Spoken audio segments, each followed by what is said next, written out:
साला करता कुछ है। हमने हमारे घोषणा पत्र में कहा है कि हम मिनिमम सपोर्ट प्राइस, उसके लिए एक नियम तय होंगे, उसके पैरामीटर तय होंगे, उसके आधार पर तय। आप तो प्रधानमंत्री मैं इसराइल चौधरी।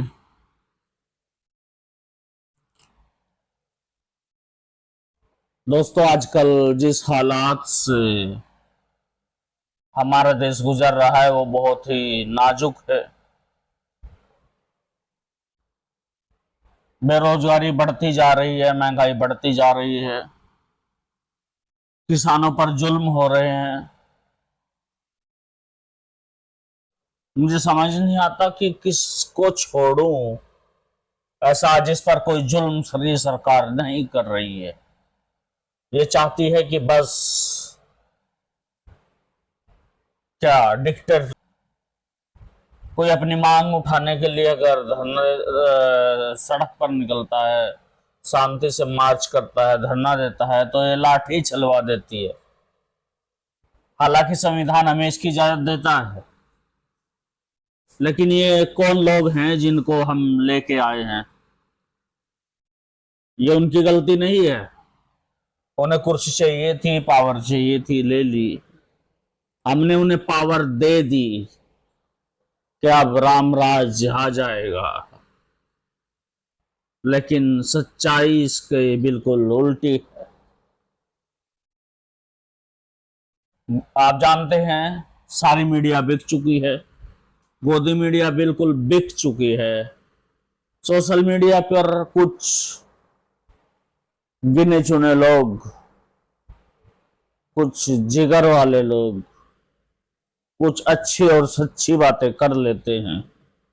हालांकि सरकार ऐसा भी रूल बनाने जा रही है कि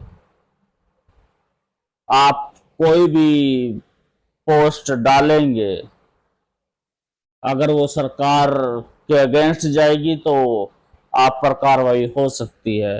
हो सकती है क्या होगी? मतलब क्या आप नॉर्थ कोरिया बनाना चाहते हैं?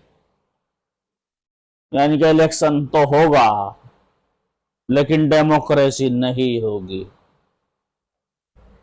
बहरहाल आते हैं अपने पॉइंट पर। अभी पिछले दिनों वो किसान आंदोलन चल रहा था, बहुत सारे लोगों ने कवरेज की, और खासकर हमारे नौजवान पीढ़ी के लोगों ने बहुत अच्छी हिम्मत दिखाकर उसकी कवरेज की। हालांकि गोदी मीडिया, बिकी हुई मीडिया ने तो कुछ भी नहीं दिखाया, बस ये दिखा दिया कि सरकार ने कानून वापस ले लिए। ना ही उनका कोई नुकसान दिखाया, ना कुछ दिखाया। लेकिन एक बात मैं हमेशा से कहता आया हूं कि हम अपने बुजुर्गों का सम्मान करते हैं, उनको भी नहीं खो सकते। और आने वाला भारत, हमारे जो बच्चे हैं, हम उनसे भी मोहब्बत करते हैं, इसलिए थोड़ी सी शांति है। लेकिन अगर ये सरकार इसी तरीके से चलती रही, ये सरकार इसी तरीके से काम करती रही और ये देश का नौजवान जाग गया, तो इनको भागने का मौका नहीं मिलेगा, नहीं मिलेगा। दोस्तों, एक नौजवान उसने एक वीडियो बनाई और पूरे सिस्टम को हिला डाला, बीजेपी के सारे सिस्टम को हिला डाला। बहरहाल वो वीडियो हम पहले कर चुके हैं, आप चाहे तो देख सकते हैं। वही नौजवान आज किसानों की बात कर रहा है। वीडियो में एमएसपी की बात हो रही है, मिनिमम सपोर्ट प्राइस। बहुत सारे मेरे देसी लोग इस चीज को, देसी जो किसान हैं, वो समझते भी नहीं है कि ये क्या है। ये मैं अपने आसपास की बात कर रहा हूं, ऐसा नहीं कि मैं सबकी बात नहीं कर रहा हूं। एमएसपी क्या है। तो इस तरीके से ये काले अंग्रेज हमें फिर से गुलाम बनाना चाहते हैं, लेकिन हमारा एक नौजवान इन पर भारी पड़ गया। अगर और लोग जाग गए तो क्या होगा। अभी भी वक्त है, अभी भी वक्त है। मैं सीधा नाम लेके बोलता हूं, मोदी हो के योगी हो या के वो मोटा भाई हो, सुधर जाइए। लेकिन अगर नहीं सुधरे तो ये आंधी आपसे रुकेगी नहीं, उखाड़ फेंकेगी आपको और आपको भागने का रास्ता नहीं मिलेगा।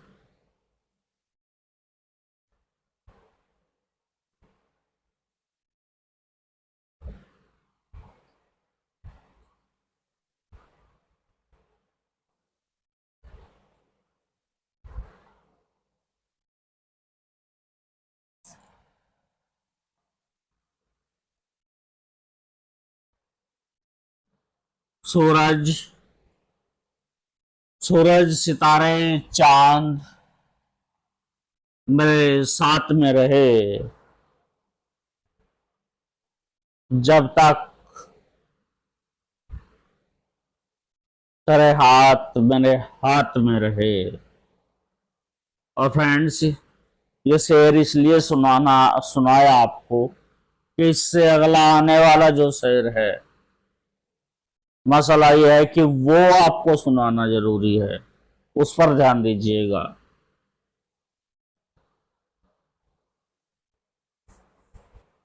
सूरज, चांद, सितारे मेरे साथ में रहे जब तक तेरे हाथ मेरे हाथ में रहे।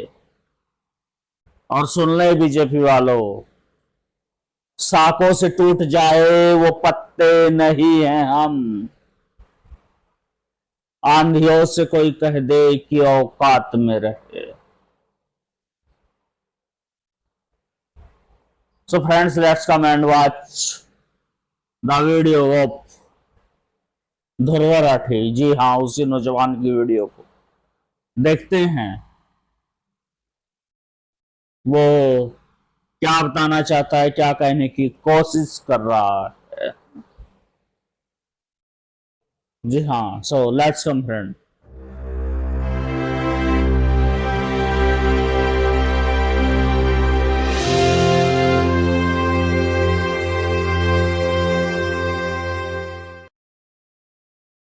देश में किसान एक बार फिर से सड़कों पर आ गए हैं प्रोटेस्ट करने के लिए, और इस बारी उनकी सबसे बड़ी डिमांड है एमएसपी यानी मिनिमम सपोर्ट प्राइस की legalisation. MSP minimum support price, MSP for all crops. बहुत से न्यूज एंकर्स और यूट्यूबर्स का दावा है कि अगर सरकार ने डिमांड पूरी कर दी तो देश की इकोनॉमी तबाह हो जाएगी, देश को 10 लाख करोड़ से ज्यादा का खर्चा उठाना पड़ेगा। आखिर क्या सच्चाई है इसके पीछे की? क्या किसानों की डिमांड सही है या गलत? आइए समझते हैं फार्मिंग इंडस्ट्री की असलियत आज के इस वीडियो में।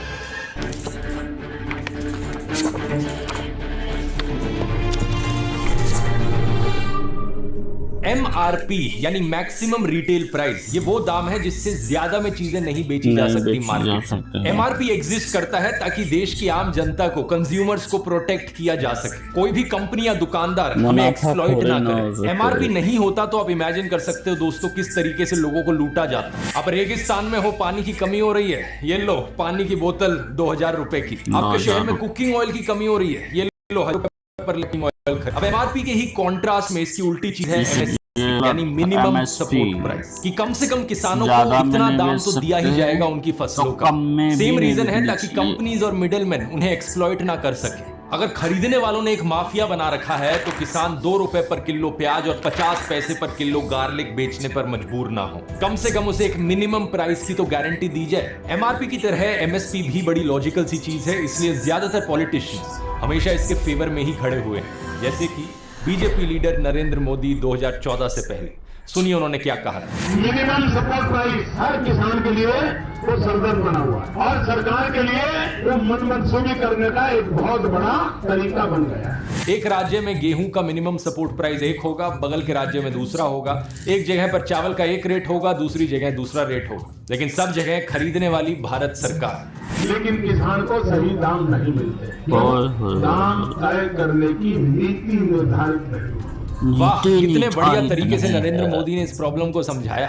तालियां हो जाए। तुम खुद पीएम हो, निर्धारित सोल्यूशन भी कर बताते देते। हैं, आगे सुनिए। और इसलिए भाइयों बहनों, हमने हमारे घोषणा पत्र में कहा है कि हम मिनिमम सपोर्ट प्राइस उसके लिए एक नियम तय हो गए, उसके पैरामीटर तय उस घोषणा पत्र में ये भी लिख देते कि सब। और इसलिए हमने कहा है किसान का जो इनपुट कॉस्ट आता है, पानी का खर्चा, मजदूरी का खर्चा, बिजली का खर्चा, बीज का खर्चा, खाद का खर्चा, दवाई का खर्चा, जितना भी उसकी लागत लगती है, उस लागत के ऊपर उसका 50% प्रॉफिट लिया जाएगा और उसको मिनिमम सपोर्ट प्राइस खरीदा जाएगा। एमएस को इशू किया जाता है CACP के द्वारा, यानी commission for agriculture cost and prices. ये एक डिसेंट्रलाइज्ड एजेंसी है जिसे 1965 में एस्टैब्लिश किया गया था और आज के दिन ministry of agriculture and farmers welfare के अंडर ये फंक्शन करती है। लेकिन सवाल ये कि MSP की कॉस्ट कैसे डिसाइड करी जाए, MSP कितनी होनी चाहिए आखिर। साल 2002 में एक कमेटी बनाई गई थी, high level committee on long term grain policy, जिसे हेड किया जा रहा था इकोनॉमिस्ट अभिजीत सेन के द्वारा। इस कमेटी ने कहा कि MSP होनी चाहिए C2 कॉस्ट ऑफ प्रोडक्शन के बेसिस पर। अब इसका क्या मतलब है, यहाँ पर C2 समझने के लिए हमें A2 और FL कॉस्ट को भी समझना पड़ेगा। पहले आती है A2 कॉस्ट। ये वो कॉस्ट है जो किसानों को पे करनी पड़ती है डायरेक्ट एक्सपेंसेस के तौर पर। किसान जो सीड्स खरीदते हैं, फर्टिलाइजर्स खरीदते हैं, पेस्टिसाइड्स खरीदते हैं, लेबर को हायर करते हैं अपनी फील्ड में काम करने के लिए, फ्यूल का खर्चा जो आता है, ये सब A2 कॉस्ट। इसके बाद आती है FL कॉस्ट। FL का फुल फॉर्म है फैमिली लेबर। ये वो कॉस्ट है जो एक एस्टिमेटेड वैल्यू है अनपेड फैमिली लेबर का। मतलब एक किसान जब अपने खेत में काम करता है, अक्सर उसके परिवार के लोग भी उसकी मदद करते हैं खेती करने में, और क्योंकि उसके परिवार के लोग अपना समय लगाकर उसके काम में हाथ बटा रहे हैं, तो उनकी लेबर की भी तो कॉस्ट होगी। वो अपने समय में ये करने की जगह कोई और नौकरी भी कर सकते थे। नौकरी की उस अपॉर्चुनिटी को उन्होंने मिस किया। इस चीज को इकोनॉमिक्स में अक्सर अपॉर्चुनिटी कॉस्ट कहा जाता है। तो ये है A2 और FL कॉस्ट। CACP आज के दिन MSP डिसाइड करने के लिए A2 प्लस FL कॉस्ट को लेता है और उसका 1.5 टाइम्स कर देता है। इस तरीके से आज के दिन MSP डिसाइड करी जाती है। लेकिन अभिजीत सेन की कमेटी ने कहा था कि हमें C2 कॉस्ट को कंसीडर करना चाहिए। C2 का full form comprehensive cost. C2 cost में हम ना सिर्फ A2 और FL कॉस्ट को लेंगे, बल्कि हम ओन्ड कैपिटल और रेंटल वैल्यू ऑफ लैंड की कॉस्ट को भी कंसीडर करेंगे। बेहतर सकते हो जैसे कि एक फोटोग्राफर जिसका अपना खुद का फोटो स्टूडियो है, अपना काम करने के लिए उसे ना सिर्फ खर्चा उठाना पड़ता है फोटोज खींचने का, फोटोज प्रिंट कराने का, बल्कि कैमरा खरीदने का भी, स्टूडियो का रेंट पे करने का भी।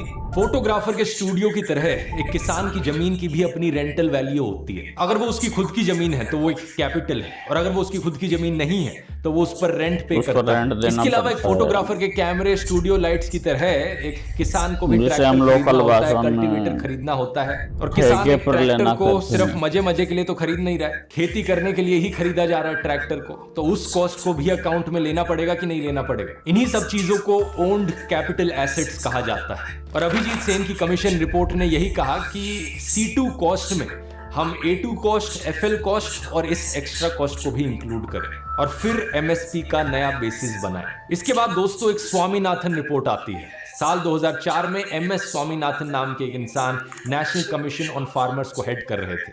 शायद आपने इनका नाम ऑलरेडी सुना हो, क्योंकि ग्रीन रेवोल्यूशन के ये वन ऑफ द आर्किटेक्ट्स थे। 2004 से लेकर 2006 के बीच में स्वामीनाथन कमीशन 5 रिपोर्ट्स रिलीज करता है। टोटल में ऑलमोस्ट 2000 पेजेस की ये सारी रिपोर्ट्स थी। इसमें 5वीं रिपोर्ट के 246 पेज पर लिखा गया है MSP should be at least 50% more than the weighted average cost of production. अब कुछ लोग कंफ्यूजन जाहिर करते हैं कि स्वामीनाथन कमीशन एक्चुअली में C2 कॉस्ट की बात कर रहे थे या A2 प्लस FL कॉस्ट की बात कर रहे थे। लेकिन अगर हम पूरी रिपोर्ट को देखेंगे तो कोई कंफ्यूजन नहीं है। पेज 74 से लेकर 84 के बीच में डिटेल्ड डिस्कशन किया गया है कि कैसे ज्यादातर स्टेट्स में MSP C2 कॉस्ट को रिकवर नहीं कर पा रहा है, और अगर ये C2 कॉस्ट रिकवर हुई ही नहीं तो उन फसलों की किसान खेती करना ही छोड़ देंगे लॉन्ग टर्म में। ये 278 पेज की रिपोर्ट मिनिस्ट्री ऑफ एग्रीकल्चर की वेबसाइट पर मौजूद है। अगर आप देखना चाहें, इसका लिंक मैंने डिस्क्रिप्शन में डाल दिया है। इकोनॉमिक्स प्रोफेसर आर रामाकुमार बताते हैं कि एमएस स्वामीनाथन ने जब रिपोर्ट को यूनियन एग्रीकल्चर मिनिस्टर के सामने पेश किया था, तो उस प्रेजेंटेशन की 22nd स्लाइड पर क्लियरली मेंशन किया गया था कि एमएसपी की कैलकुलेशन करी जाएगी C2 कॉस्ट प्लस 50% के साथ। 28 सितंबर 2017 को तो एमएस स्वामीनाथन ने यह भी ट्वीट किया कि एमएसपी कम से कम C2 प्लस 50% होनी चाहिए विद प्रोक्योरमेंट, स्टोरेज और डिस्ट्रीब्यूशन की कॉस्ट भी इंक्लूडेड। तो ये एक स्टेप और आगे चले गए, पोस्ट हार्वेस्ट कॉस्ट की भी बात करने लगे। जब किसान अपनी फसलों को स्टोर करेंगे, उस स्टोरेज की भी कॉस्ट आएगी, उसको भी हमें अकाउंट में लेना चाहिए। ये चीज सिर्फ इस ट्वीट में ही नहीं बल्कि स्वामीनाथन कमीशन की दूसरी रिपोर्ट में भी मेंशन की गई थी। 412 पेज नंबर पर लिखा गया था कि CACP should look into the aspects of risk factor, marketing and post harvest expenses. सुनकर लगेगा कि यार ये कितना पैसा देना चाहते हैं किसानों को, हमारी तो देश की इकोनॉमी ही क्रैश हो जाएगी अगर इतना सारा पैसा हम किसानों को देने लग गए। लेकिन जरा सोच कर देखो, कोई भी और बिजनेस जो देश में किया जा रहा है वो इस तरीके से काम नहीं करता क्या? किसी भी बिजनेस को करने में जो सारी कॉस्ट आती है उन सबको अकाउंट में लिया जाता है। ज्यादातर कंपनीज तो अपनी ऑफिस की गाड़ियों को, अपने ट्रैवल को, अपने टीवी को, ट्रॉली बैग्स को, ब्लेजर्स को, नेटवर्किंग को, चाय समोसा को, पिज्जा को, सबको कंपनी के एक्सपेंसेस में डाल देती है। तो किसानों के लिए 4 कॉस्ट अकाउंट में रखना क्या गलत है? जो इनपुट कॉस्ट है, सीड, फर्टिलाइजर्स, पानी की, उनके फैमिली लेबर की जो कॉस्ट है, उनके कैपिटल एसेट्स की जो कॉस्ट है, और फाइनली जो मार्केटिंग और पोस्ट हार्वेस्ट एक्सपेंसेस आते हैं। स्वामीनाथन रिपोर्ट ने 2 और चीजें कही जो बड़ी इंटरेस्टिंग थी। पहला तो ये कि एमएसपी को ना सिर्फ सरकार के ऊपर अप्लाई करना चाहिए बल्कि प्राइवेट ट्रेडर्स पर भी। जो भी किसान से खरीद रहा है वो एमएसपी पे तो कम से कम खरीदे। और दूसरा, एमएसपी को सिर्फ एक बॉटम लाइन की तरह कंसीडर किया जाए कि इससे नीचे दाम पर कोई नहीं खरीद सकता। लेकिन सरकार जब खरीदे तो सरकार उसी दाम पर खरीदे जिस दाम पर प्राइवेट ट्रेडर्स खरीदते हैं। अगर मार्केट का प्राइस बढ़ता है तो सरकार को भी ज्यादा पे करना चाहिए। इस रिपोर्ट ने तो ये तक कहा था कि किसानों का जो इनकम है वो सिविल सर्वेंट्स के कंपेरेबल होना चाहिए। इमेजिन करके देखो। लेकिन छोड़ो, इतनी दूर की क्या बात करनी, हम सिर्फ C2 प्लस 50% कॉस्ट को लेकर चलते हैं। अब सवाल ये कि कौन किसानों के साथ खड़ा होए उनको ये सही दाम देने के लिए। मैं किसानों से ये सरकारों के दमन से मुक्ति दिलाना चाहता हूं। नरेंद्र मोदी, उन्होंने ना सिर्फ किसानों और एमएसपी की बात अपनी करी थी आत्मा बल्कि को उन्होंने तो मुक्ति संकल्प दिलाओ, भी ले छोड़ो डाला। ये सब। भारत की आर्थिक स्थिति सुधारनी है तो भारत के किसान की स्थिति सुधारनी पड़ेगी, और उसी को लेकर के भारतीय जनता पार्टी आज आपका आशीर्वाद मांगने आई है। तो एक बड़ा बार समझदार जोरदार तालियां हो प्रधानमंत्री है जाएंगी। हमारा। क्या बेहतरीन तरीके से इन्होंने अपनी बात रखी है। मतलब पहले 2 मिनट में प्रॉब्लम समझाई, फिर अपना सॉल्यूशन भी दे दिया, और आगे जो बोलते हैं ये उसे सुनकर आपकी आंखों में आंसू आ जाएंगे। मुराद बहादुर शास्त्री कहते थे, जय जवान जय किसान। इन्होंने कहा, युद्ध के मैदान में जितने जवान मरे हैं उससे ज्यादा मेरे किसानों ने आत्महत्या की है, बेमौत मरना पड़ा है। और इतना इसलिए मेरे जिभी भाई और जानता है बहनों, जालिम। अगर भारत का जीवन बदलना है तो भारत के गांव का जीवन बदलना होगा। भारत का जीवन बदलना है तो भारत के गांव का जीवन बदलना पड़ेगा। सच बताऊं दोस्तों, मेरे लिए ज्यादा कुछ बोलने को बचा ही नहीं है। इतने बढ़िया तरीके से नरेंद्र मोदी ने अपनी बात रखी। लेकिन इस वीडियो के बाद क्या हुआ? जनता ने अपना आशीर्वाद तो दे दिया। 2014 में नरेंद्र मोदी प्रधानमंत्री बन गए। 2 साल बाद उन्होंने एक और बहुत बड़ा वादा किया कि 2022 में जब भारत अपना 75th इंडिपेंडेंस डे मनाएगा तब किसानों की इनकम डबल हो जाएगी। कुछ लोग कहेंगे भाई कोविड आ गया इसलिए मोदी जी ऐसा नहीं कर पाए, उन्होंने अपनी मेहनत तो पूरी करी। अरे कोविड के 2 साल निकाल भी दो, 2022 नहीं तो 2024 तक तो डबल हो जानी चाहिए थी। किसानों की इनकम डबल करने की जगह, किसानों को एमएसपी एट C2 प्लस 50% देने की जगह मोदी सरकार ने उल्टा क्या किया? 3 काले कानून पास किए, The 3 farm laws। इस पर मैंने पहले भी वीडियोस बनाए थे जब ये कानून पास हुए थे। एक वीडियो में तो ये भी आपको दिखाया था कि कितने अनकॉन्स्टिट्यूशनल तरीके से इन्होंने बिल पास किया पार्लियामेंट में। लेकिन दूसरी दिक्कत ये थी कि ये बिल्स एक्चुअली में कॉर्पोरेट्स को कितना फेवर कर रहे थे किसानों के ऊपर। ऐसा नहीं है कि उन कानूनों के आने से पहले किसान कॉर्पोरेट्स के साथ कॉन्ट्रैक्ट फार्मिंग नहीं कर सकते थे, ऑब्वियसली कर सकते थे। लेकिन उन 3 फार्म लॉज में जो लिखा था वो बेसिकली ऐसा कहने जैसा था कॉर्पोरेट्स को कि कहीं से कुछ खरीदो, कहीं बेचो, अपनी मंडी लगाओ, मजे ही मजे। सरकारी मंडी पर टैक्स होगा लेकिन प्राइवेट मंडी से टैक्स हटाओ। जिसे हम काला बाजारी कहते रहे उस तरीके की होर्डिंग करो, आर्टिफिशियल प्राइस राइज करवाओ, मजे ही मजे। ऑलमोस्ट हर चीज में बड़ी बड़ी कॉर्पोरेट कंपनीज को एडवांटेज दिया गया किसानों के कंपैरिजन। पिछले साल अगस्त में एक रिपोर्ट पब्लिश करी गई रिपोर्टर्स कलेक्टिव में, जिसमें कुछ बड़ी इंटरेस्टिंग चीजें पता चली फार्म लॉस के बारे में। पता चला कि शरद मराठे नाम के एक आदमी ने नीति आयोग के उस वक्त के वाइस चेयरमैन राजीव कुमार को एक चिट्ठी लिखी थी। ये दोनों पहले से ही एक दूसरे को जानते थे। इस चिट्ठी में लिखा गया था कि कैसे इंडिया में market driven agriculture business model लाने की जरूरत है। 16 अक्टूबर 2017 के निकाले गए नीति आयोग के इस ऑफिस मेमोरेंडम को देखिए। इसमें उसी शरद मराठे के कॉन्सेप्ट नोट की बात करी गई। इसमें सजेस्ट किया गया कि नीति आयोग इसको लेकर एक टास्क फोर्स बिठाए, और गेस व्हाट, एक टास्क फोर्स बिठाई गई। कौन था उस टास्क फोर्स पर? शरद मराठे खुद। इसके अलावा बड़ी बड़ी कॉर्पोरेशंस जैसे कि Adani group, Patanjali, big basket, Mahindra group, ITC. लेकिन कोई भी फार्मर इस टास्क फोर्स में नहीं था। इनफैक्ट फार्मर तो छोड़ो, कोई फार्मर ऑर्गेनाइजेशन या इकोनॉमिस्ट तक इस टास्क फोर्स में नहीं था। अगली रिपोर्ट हमें बताती है कि कैसे अडानी ग्रुप की कंपनी चाहती थी कि देश के एसेंशियल कमोडिटीज एक्ट को रिपील किया जाए, क्योंकि ये एक्ट एक्चुअली में कंपनीज को रोकता था होर्डिंग करने से। अडानी ग्रुप क्यों चाहता था इस एक्ट को हटाना? शायद इसका कनेक्शन एक पुराने इवेंट से है, 2015 का दाल scam. In April this year, the price of arhar dal started spiking all of a sudden. The dal, which was available in the market for less than 70 rupees, started costing more than 200 rupees. 2015 में दोस्तों दाल का दाम 200 रुपए पर kilo पहुंच गया था। सरकार ने रेड मारी, 6077 रेड्स हुई। 70,000 टन से ज्यादा दाल को सीज किया गया, जिसे इलीगली होर्ड किया जा रहा था। कौन इसका फायदा उठा रहा था?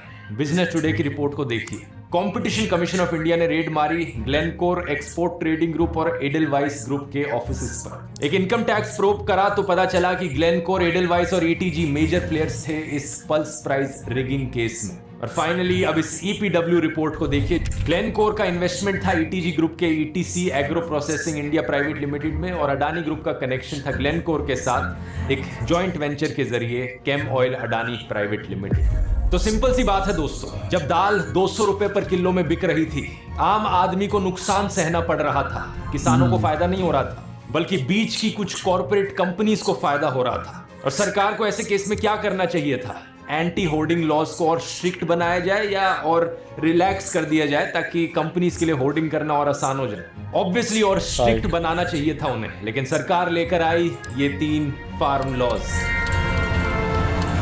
कुछ लोगों ने फार्म लॉस को जस्टिफाई करने के लिए कहा कि देखो, स्वामीनाथन रिपोर्ट ने भी मेंशन किया था कि एग्रीकल्चर सेक्टर को लिबरलाइज करने की जरूरत है, मार्केट रिफॉर्म्स लाने की जरूरत है। यह बात सच है। स्वामीनाथन रिपोर्ट को अगर आप देखोगे, 5th रिपोर्ट के पेज नंबर 31 पे लिखा हुआ है कि कैसे स्टेट एपीएमसीज के रोल को रिव्यू करने की जरूरत है। हमें एक सिंगल इंडियन मार्केट की तरफ बढ़ने की जरूरत है। फार्म लॉज लाते वक्त भी सरकार ने कहा था 1 नेशन 1 मार्केट, लेकिन प्रॉब्लम यहाँ डिटेल्स में आती है। ऊपर से जो मार्केटिंग की टर्म्स है, इन्हें तो किसी भी तरीके से तोड़ मरोड़ के यूज किया जा सकता है। The devil is in the details. लेकिन स्वामीनाथन रिपोर्ट ने जब एमएसपी की बात करी थी, C2 + 50% फॉर्मूला की बात करी थी, फार्म लॉज में उन्हें कहीं नहीं लाया गया था।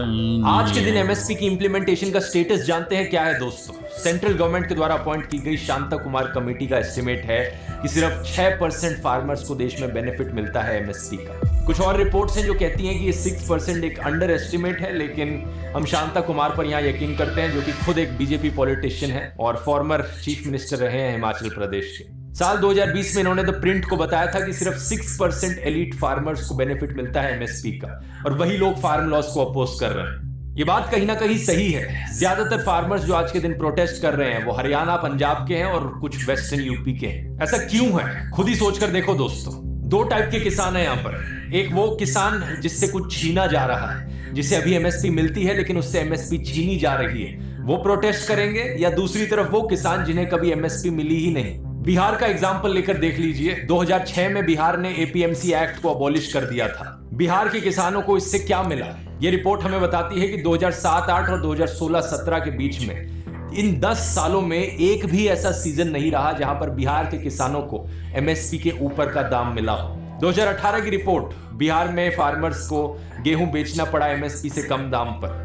2020 की स्टडी, पंजाब के किसानों को 30% ज्यादा क्रॉप प्राइस मिलता है बिहार के किसानों के कंपैरिजन में, सिर्फ एमएसपी की वजह से। तो देश के बाकी जो किसान प्रोटेस्ट नहीं कर रहे हैं, उनकी हालत और भी ज्यादा बदतर है। होना तो ये चाहिए कि बाकी 94% किसानों को भी एमएसपी के दायरे में लाया जाए, लेकिन सरकार ने क्या करने की कोशिश करी? जिन्हें एमएसपी मिल रहा था उनसे भी एमएसपी छीनने की कोशिश करी थी। इसलिए 3 साल पहले हमें भारी स्केल पर फार्मर्स प्रोटेस्ट देखने को मिले थे। एक साल तक प्रोटेस्ट चले, करीब 600 से 700 लोग उन प्रोटेस्ट में मारे गए और उसके बाद उन फार्म लॉज को थैंकफुली वापस ले लिया गया। और अब जानते हैं क्या, जब प्रोटेस्ट दोबारा शुरू हुआ है तो उस ओरिजिनल डिमांड के लिए हुआ है जो नरेंद्र मोदी ने 2014 में करी थी, एमएसपी की लीगल गारंटी, किसानों को उनका सही दाम मिलना। लेकिन एमएसपी की डिमांड अगर नरेंद्र मोदी करे तो सही और किसान करे तो ये गलत हो जाती है। हिपोक्रेसी की भी सीमा होती है।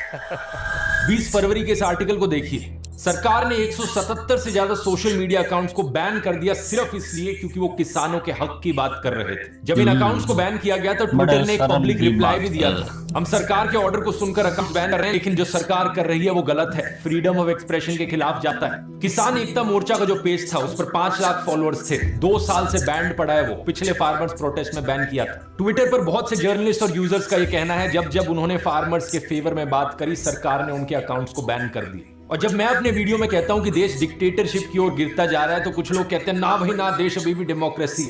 बताना कौन सी डेमोक्रेसी में आपने सुना है कि जो लोग किसानों के फेवर में बात करें सोशल मीडिया पर, उनके मास स्केल पर सोशल मीडिया अकाउंट्स बैन कर दो। मैंने तो ऐसा किसी डेमोक्रेसी में होते हुए नहीं देखा। लेकिन यहां मैं आपको एक सोल्यूशन भी बताना चाहूंगा। इन अकाउंट्स के बैन्स को बाईपास करने का ये किया जा सकता है एक वीपीएन का इस्तेमाल करके। आप कोई भी वीपीएन की ऐप डाउनलोड करो अपने फोन में और उससे आप अपनी लोकेशन स्पूफ कर पाओगे, क्योंकि सरकार सिर्फ इंडिया के अंदर अकाउंट्स को बैन कर सकती है, इंडिया के बाहर नहीं।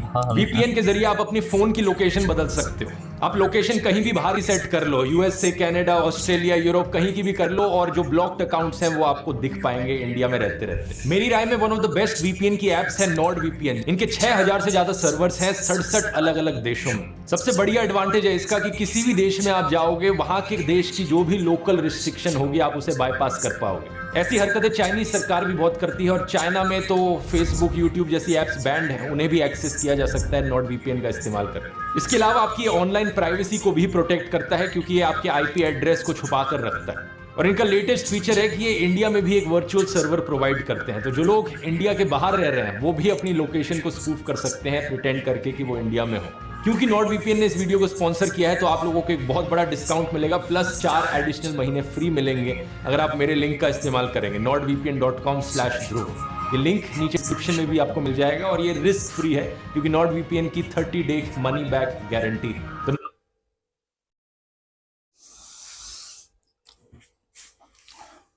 तो फ्रेंड्स, आप सुन रहे थे ध्रुव राठी को, और वो बखूबी आपको समझा रहे थे कैसे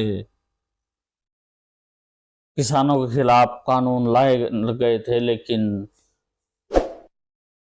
वो तो खैर सरकार ने वापस ले लिए थे। पता नहीं वो किस तरीके से वापस लिए थे, अभी हो सकता है कुछ और बवाल खड़ा हो जाए। लेकिन बात कर रहे थे हम आज के हालात की। आज के हालात पर आज की सरकार ने नौजवान और किसान दोनों को ललकार लिया है, और अब इस आंधी का तूफान जरूर बनेगा। ईवीएम हटा दो, बीजेपी का सोपड़ा साफ।